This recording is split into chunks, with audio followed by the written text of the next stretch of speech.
Alors, en ce qui concerne pour cette première intervention les leucémies aiguës et quel peut être le parcours de soins jusqu'en post-allogreffe, donc jusqu'à la fin de la prise en charge dans certains cas.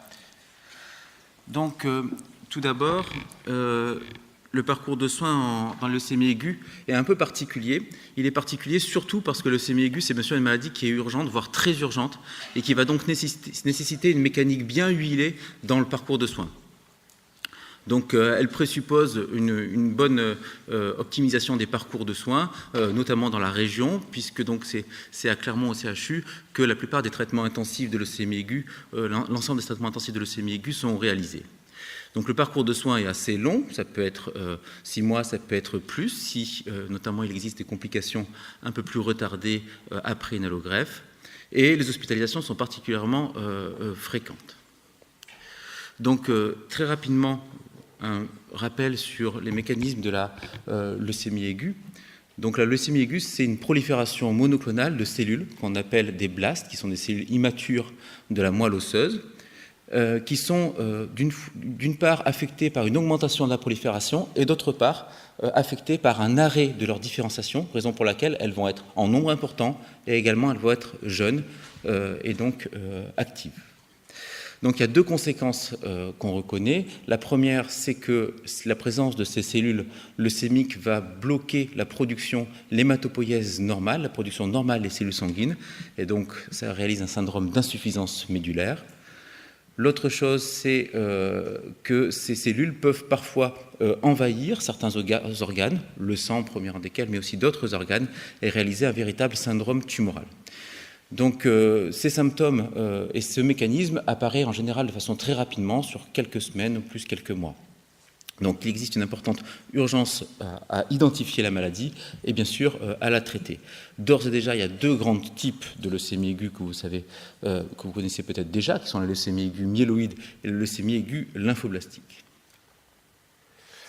Donc rapidement, les symptômes, c'est l'apparition rapide d'une présentation clinique qui est variable, qui peut parfois être frustre, simplement une fatigue, une asthénie, et parfois il y a des signes un peu plus importants, comme ceux liés à l'insuffisance médulaire, avec un syndrome anémique par la diminution de la production des globules rouges, un syndrome hémorragique, avec, comme vous le voyez ici, un purpura des membres inférieurs et des bulles hémorragiques endobuccales, qui sont des critères de gravité et exigent une prise en charge très urgente. Et ces signes hémorragiques peuvent être encore plus graves si, en plus de la baisse de production des plaquettes, la thrombopénie, il existe une coagulation intravasculaire disséminée, c'est-à-dire une activation, un emballement des facteurs, des processus de la coagulation. Et enfin, la diminution des leucocytes, des globules blancs et notamment des polynucléaires neutrophiles induit un risque infectieux qui, là aussi, constitue une importante urgence. Deuxième grand type de manifestation clinique, ce sont le syndrome tumoral. Comme je le disais, il est inconstant. Donc il peut être responsable d'une tuméfaction des organes hématopoïétiques avec des adénopathies, parfois une masse pyélidinale en certaines formes de leucémie aiguë lymphoblastique, une augmentation de la taille de la rate ou du foie. On peut aussi voir un syndrome tumoral qui peut se manifester sous forme de douleur osseuse. C'est notamment vrai dans le cas des LAL de l'enfant. Également, les cellules tumorales peuvent se cacher un peu dans les sanctuaires immunologiques, notamment au niveau des testicules chez l'enfant, réaliser une atteinte testiculaire, ou au niveau des méninges et réaliser une méningite blastique, avec également, lorsqu'il y a une infiltration neuroméningée, des signes un petit peu particuliers, parfois très spécifiques, tels qu'une anesthésie de la houppe du menton.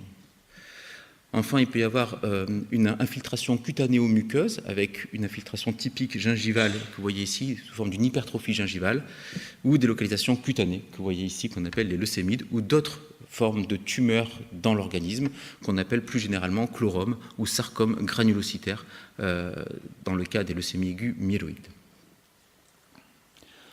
Donc voilà brièvement pour les symptômes. Donc une fois que le patient a soit des symptômes frustres, soit des symptômes riches, tels que je viens de vous le présenter, à ce moment-là, il va bien sûr, en règle générale, plutôt consulter son médecin traitant ou parfois aller directement à l'hôpital s'il se rend compte que la fièvre, les hémorragies sont quelque chose à prendre rapidement. Et dans les deux cas, le biologiste va être vraiment en première ligne parce que son rôle, que ce qu'il soit biologiste de ville ou biologiste à l'hôpital, donc qu'il ait, on va dire, une expertise quotidienne des hémopathies ou que ce soit une expérience qu'il a moins fréquemment, eh bien, il va devoir identifier ces cellules malades de leucémie qu'on appelle des blastes. Vous voyez que ici aussi, on peut parfois, juste en regardant le tube, dans certaines formes de leucémie aiguë très hyperleucocytaires, avoir déjà une précipitation des cellules leucémiques. L'hémogramme, il est en règle générale toujours anormal. Il y a une anémie, une thrombopénie, et les leucocytes, selon s'il y a des cellules malades dans le sang, on peut avoir à ce moment-là une hyperleucocytose, qui explique l'étymologie de leucémie, de cellules de leucocytes élevées dans le sang. Et parfois, s'il n'y a pas de cellules malades dans le sang, et c'est possible, à ce moment-là, on voit plutôt une leucopénie, une diminution des globules blancs, et ainsi une pancytopénie isolée peut être une leucémie aiguë, même s'il n'y a pas de blastes dans le sang. Parfois, on a du mal à identifier les blastes comme des blastes, et parfois on peut considérer que c'est des cellules atypiques. Parfois même, c'est mentionné comme étant des lymphocytes, donc il est assez important, en l'absence d'expertise, ou si on n'est pas sûr de l'analyse de ces cellules malades, de les faire analyser dans un centre expert au CHU. L'autre chose importante, c'est qu'une fois qu'on voit ces blastes, eh bien, ça doit effectivement activer toute une boucle, tout un parcours très urgent, et donc c'est pour ça qu'on a un téléphone d'astreinte, donc voici même le numéro ici, pour tous ces cas très urgents. Alors donc le premier accès aux soins va nécessiter un maillage bien serré et bien important au niveau régional, pour que depuis un centre hospitalier périphérique ou une clinique, il soit orienté assez rapidement et selon l'urgence, selon les premiers soins, vers le CHU. Donc voilà ici le découpage des groupements hospitaliers de territoire qui prévoit de découper les territoires et d'organiser des filières de soins et de grader les soins en fonction des différents territoires. Donc on a beaucoup de territoires, et vous voyez que celui qui nous concerne, c'est celui qui associe l'Allier et le Puy-de-Dôme, mais pour ce qui est de la prise en charge de leucémie aiguë, finalement, notre centre va drainer un maillage un territoire un peu plus important avec le Cantal et avec la Haute-Loire, et également on a aussi des patients de la Nièvre pour des raisons d'accès géographique assez aisées.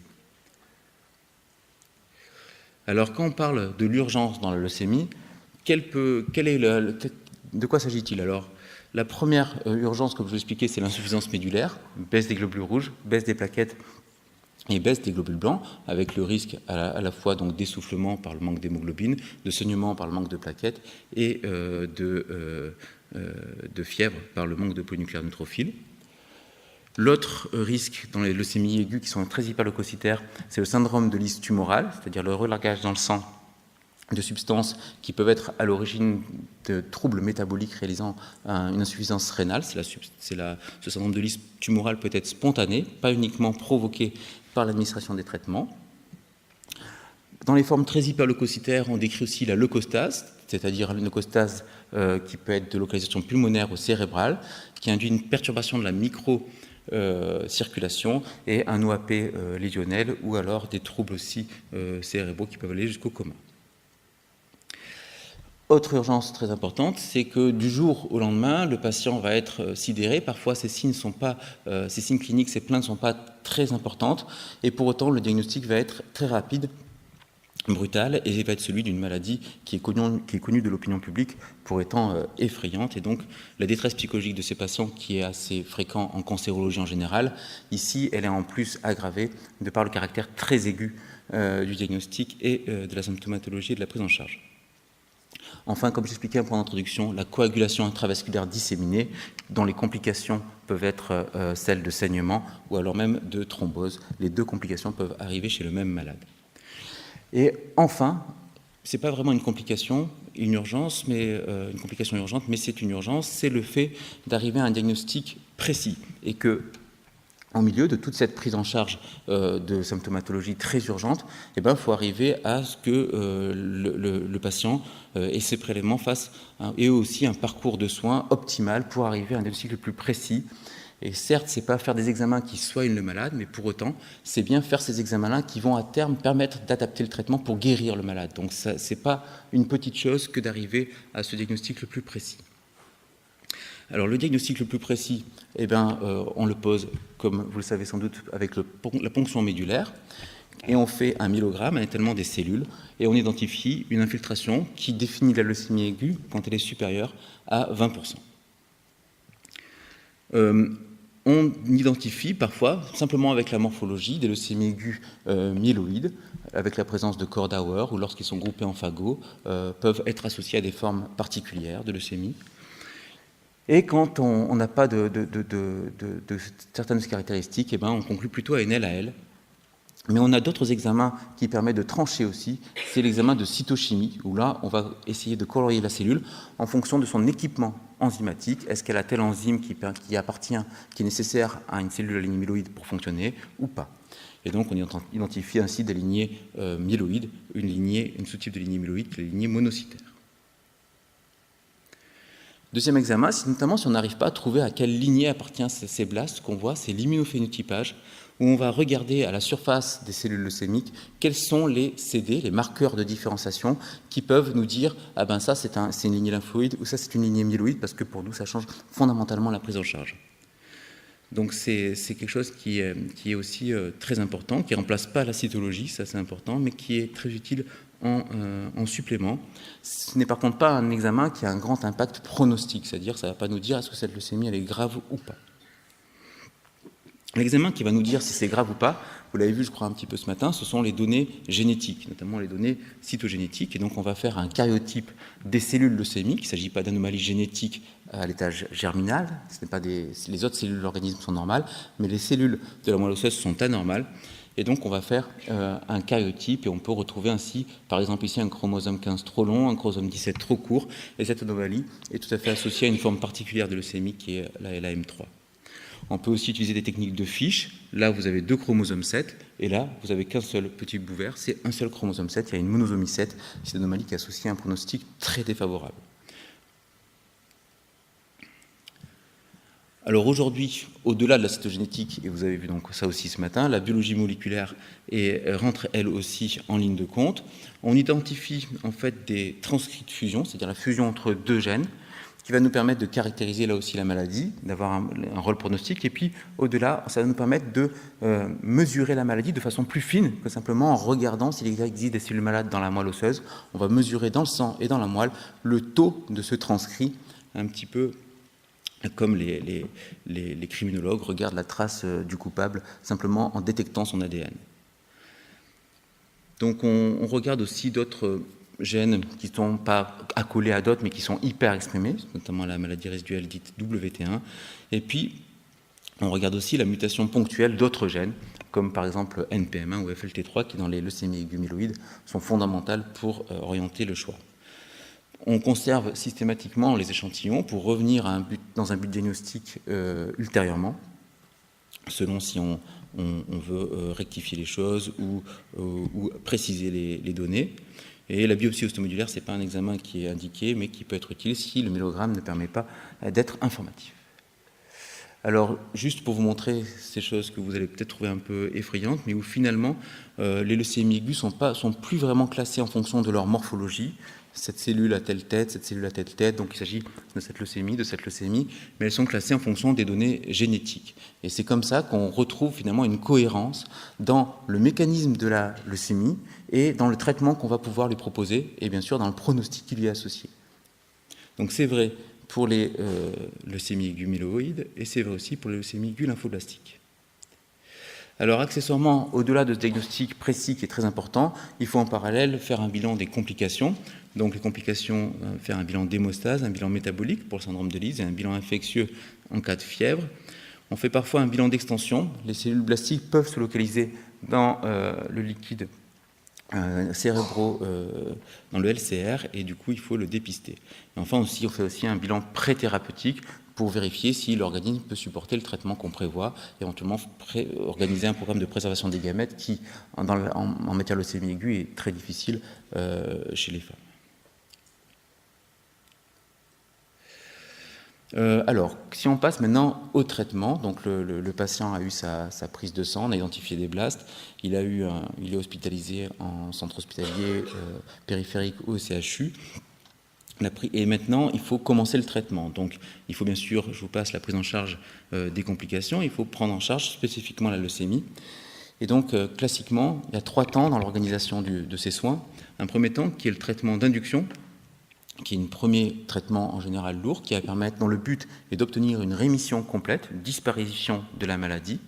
Et ensuite, on va proposer des traitements de consolidation qui vont avoir pour but d'éviter que la maladie revienne. Et enfin, dans certains cas, on fait aussi un traitement de maintenance qui est prolongé, avec des traitements dont le profil de toxicité est moindre et qui peut être administré de façon prolongée sur jusqu'à 2 ans.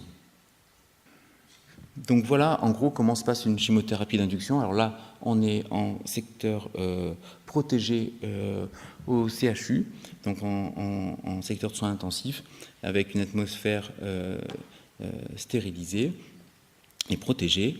Et le patient va avoir une durée variable de chimiothérapie. Donc là, je vous ai mis l'exemple des leucémies aiguës myéloïdes et du régime du schéma le plus consensuel, qui est le schéma 3+7, parce qu'il y a 3 jours d'onorubicine et 7 jours d'aracitine, qui est la cytosine rhabinosidée que vous voyez ici, qui sont administrés au début. Donc ce traitement met 7 jours. Et puis après, comme vous voyez sur cette courbe de leucocytes, il va y avoir une diminution des leucocytes. J'ai parlé des leucocytes, mais ça va bien sûr être vrai pour les autres globules du sang et surtout les plaquettes. Et pendant cette phase, dite phase d'aplasie, qui a une durée variable, mais qui est classiquement de 3 semaines, voire un peu plus, eh bien c'est très important de faire des soins de support. Alors cette prise en charge thérapeutique qui est choisie ici, bien sûr, elle va devoir respecter les dispositifs du plan cancer, tels que une décision en réunion collégiale pluridisciplinaire, en RCP. On va devoir expliquer au patient un plan personnalisé de soins, un PPS, éventuellement lui proposer une inclusion dans un essai clinique. Et puis, il faut aussi lui proposer un temps d'accompagnement soignant, comme on dit, c'est-à-dire que c'est à nous de faire une consultation d'annonce, médecin, et puis proposer aussi un temps avec une infirmière pour qu'elle lui explique aussi des choses qui ne relève pas spécifiquement de sa prise en charge médicale, ou aussi pour mettre le patient, pour proposer à un patient un autre interlocuteur avec lequel il peut se sentir plus à l'aise et poser d'autres questions. Donc c'est bien de changer de prisme comme ça pour annoncer ce diagnostic difficile et brutal. Alors pendant cette phase d'aplasie, eh bien là c'est important de proposer des soins de support. Alors tout d'abord, on propose très fréquemment des antibiotiques, voire des antifongiques, puisque la diminution de ces défenses immunitaires est à l'origine d'une fièvre quasi systématique. Bien sûr, le patient va avoir besoin de transfusions régulières, 2 fois par semaine, parfois c'est plus, en globules rouges ou en plaquettes sanguines, et donc on interagit beaucoup, bien sûr, avec l'EFS. Pendant cette période aussi, il ne va pas avoir envie de manger, parfois aussi il aura une inflammation de la bouche, une mucite, qui va empêcher son alimentation. Et c'est pour ça qu'il faut régler les choses en proposant une aide à la nutrition, éventuellement une nutrition parentérale, dans certains cas une nutrition entérale par son nasogastrique. Enfin, comme je l'expliquais, la détresse psychologique est à considérer, donc on a une équipe de psycho-oncologie qui permet d'étayer un peu et d'aider un peu les patients pour cette période. Enfin, dans certains cas, on peut proposer aussi, si nécessaire, une kinésithérapie. Et puis, on a aussi d'autres choses qui avaient été surtout demandées par les patients et qui permettent aussi de décentrer peut-être la prise en charge de soins vraiment spécifiques, qui sont les prises en charge par un socio-esthéticien. On a même aussi une réflexologue plantaire pour aider les patients. Alors, donc, il y a la chimio, mais il y a quand même du neuf. Les leucémies aiguës, ça a été vu comme une maladie en hématologie pour laquelle il n'y a pas eu beaucoup de nouveaux traitements par rapport à d'autres évolutions qui ont eu lieu dans des leucémies plus chroniques. Mais pour autant, il semble qu'il y ait eu quand même des progrès et que depuis quelques années, c'est pas beaucoup, 2, 3, 4 ans, il commence à y avoir vraiment des médicaments qui obtiennent leur AMM, que vous voyez ici, ou d'autres qui sont plutôt en ATU, mais qui sont accessibles si besoin. Donc ce qu'on a, c'est des traitements ciblés comme le trioxyde d'arsenic, un dérivé de l'arsenic qui est efficace dans les leucémies aiguës promyélocytaires, l'ATRA, la trétinoïne, dont le nom commercial est les Vezanoïdes, et puis on a des anticorps qui ont été développés, le gemtuzumab ozogamicine, qu'on connaissait depuis longtemps, qui cible CD33, qui est donc efficace dans le leucémie aiguë myéloïde, dont le développement a été un peu difficile, mais qui aujourd'hui en AMM. Le rituximab, un anticorps anti-CD20 qui a été développé initialement dans les lymphomes B et qui est aussi efficace désormais dans le leucémie aiguë lymphoblastique B. Anticorps bispécifique, donc là il va reconnaître aussi bien les cellules cancéreuses que les cellules de l'immunité, faire rapprocher ces deux types de cellules. Et en créant ce pont, les cellules de l'immunité vont se retourner contre les cellules cancéreuses. Et c'est le cas donc de ce traitement qui s'appelle le blinatumomab. Un autre médicament qui est l'inotuzumab ozogamicine, qui cible le CD22. Et puis aussi, on a des inhibiteurs de tyrosine kinase, comme on avait eu pour la LMC, l'imatinib et le dasatinib, dans certaines formes de leucémie, qui ont la même anomalie génétique, ou une anomalie génétique quasiment identique.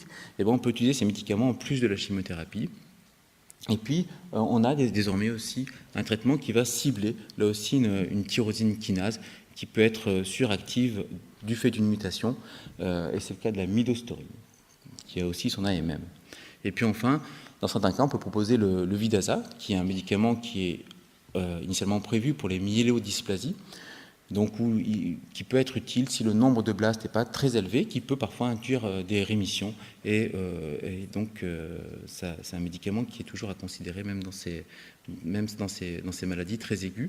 Puis il y a d'autres médicaments qui commencent à apparaître, donc on a des inhibiteurs de certaines autres cibles qui sont mutées dans le leucémie aiguë, qui sont IDH1 et IDH2, et puis on a également le venetoclax, inhibiteur de BCL2, qui est aussi en développement, qu'on peut parfois demander pour certains patients.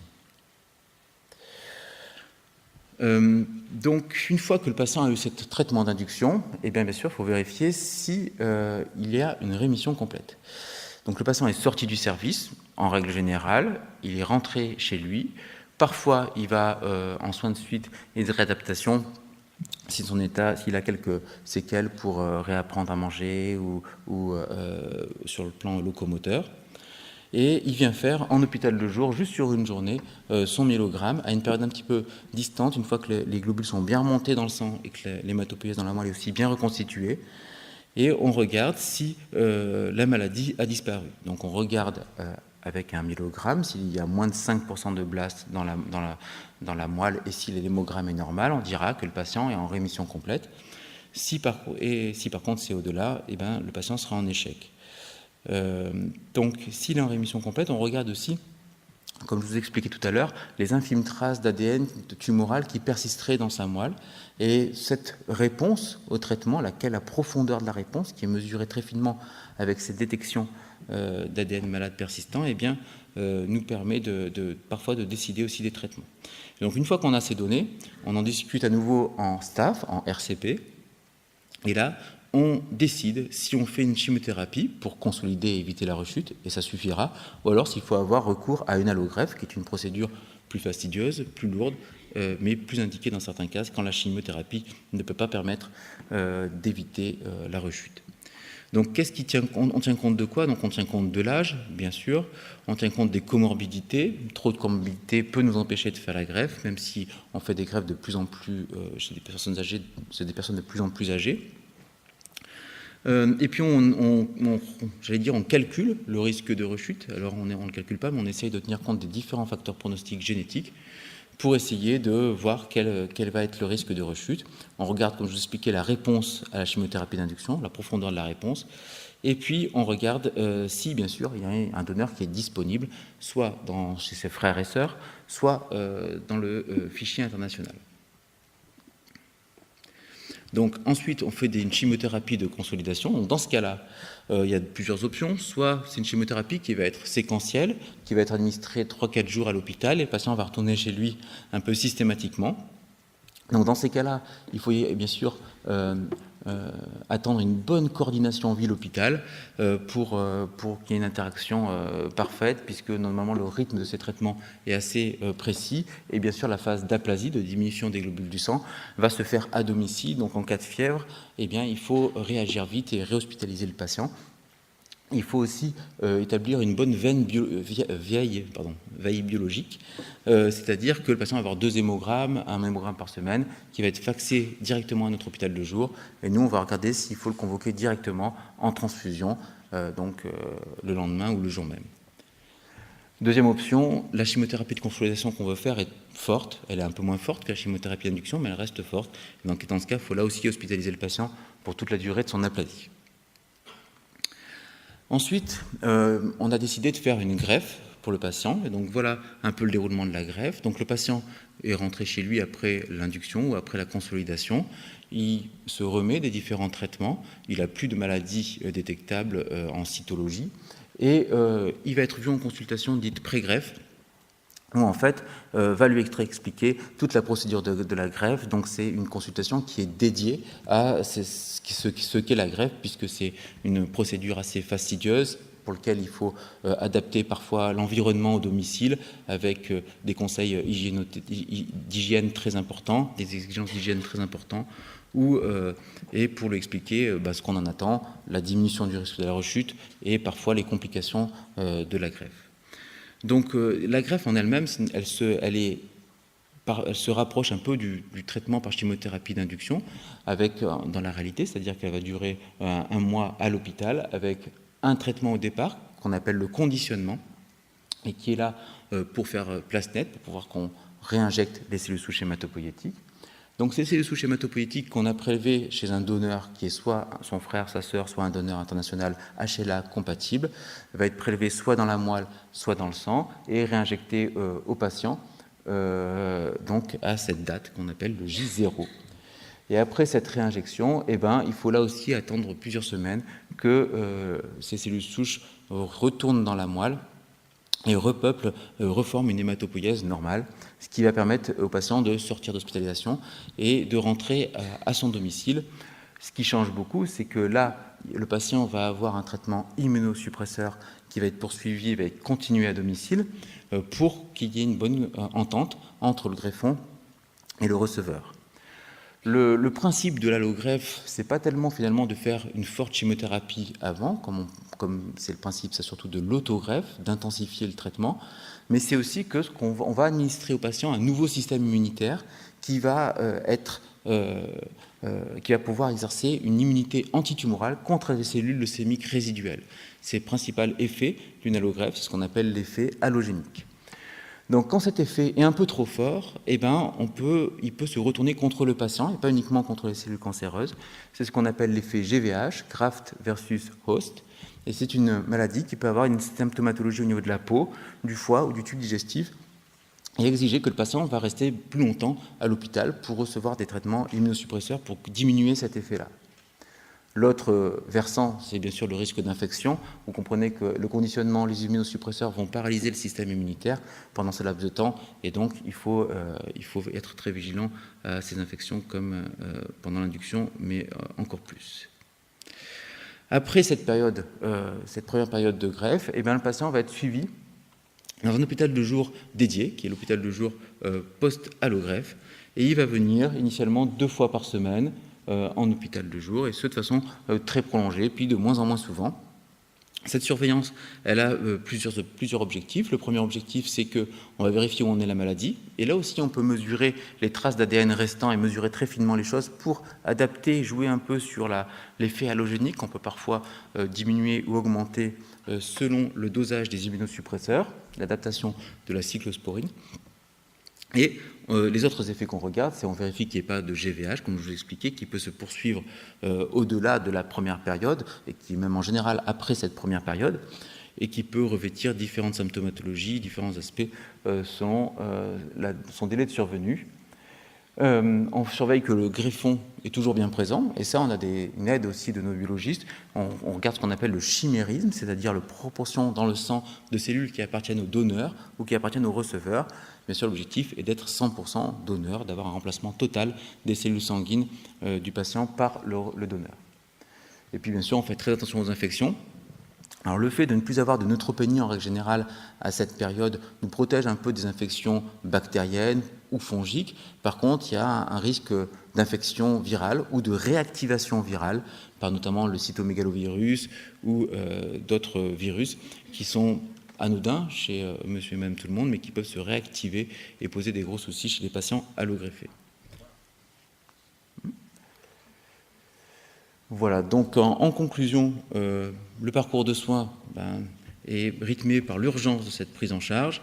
Il faut un diagnostic de qualité.